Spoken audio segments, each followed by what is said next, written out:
അരവിപ്പുറത്തെ ശിവപ്രതിഷ്ഠ ശ്രീനാരായണ ഗുരു പടുത്തുറയത്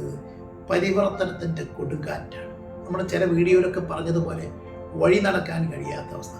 ഭാഷ നേരാവണ്ണം ഉപയോഗിക്കാൻ കഴിയാത്ത വിഷയം, വിദ്യാഭ്യാസ മേഖല നേടാൻ കഴിയാത്ത വിഷയം, അതുപോലെ തന്നെ 19-ാം നൂറ്റാണ്ടിൻ്റെ തുടക്കത്തിലൊക്കെ മറക്കാൻ കഴിയാത്ത അവസ്ഥ. അന്ന്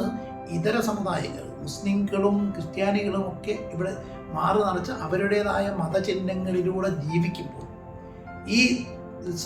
നാരായണ ഗുരുവിൻ്റെ സമുദായത്തിന് മാത്രം സവർണ മാടമ്പികളുടെ ശാസനകൾക്ക്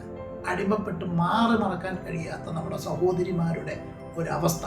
അങ്ങനെ മറച്ചതിൽ ഒരു സ്ത്രീക്ക് സംഭവിച്ചത് ആ ഒരു ഘട്ടത്തിൽ നിന്ന് മറക്കാനും വഴി നടക്കാനും വിദ്യ അഭ്യസിക്കാനും തുടങ്ങി സാമ്പത്തിക മുന്നേറ്റത്തിന്, വ്യാവസായിക മുന്നേറ്റത്തിന്, അതുപോലെ തന്നെ വിദ്യാഭ്യാസ മേഖലയിൽ ഇംഗ്ലീഷ് വിദ്യാഭ്യാസത്തിന് പ്രത്യേകം പ്രാധാന്യം കൊടുക്കാൻ വഴി തൻ്റെ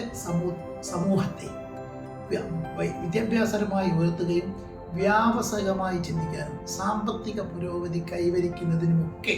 പ്രേരണ നൽകുന്ന ഒരു സന്യാസിക്ക് ആധ്യാത്മിക മേഖലയിലല്ലാതെ മനുഷ്യ ജീവിതത്തിന് ഭൗതിക മേഖലയിൽ ഏതൊക്കെ അർത്ഥത്തിൽ മനുഷ്യന് പുരോഗതിയിലേക്ക് കൊണ്ടെത്തിക്കാൻ ഒരു സന്യാസിക്ക് പ്രേരിപ്പിക്കാൻ കഴിയുമോ അതുടനീളം പ്രേരിപ്പിച്ച തുലനപ്പെടുത്താൻ കഴിയാത്ത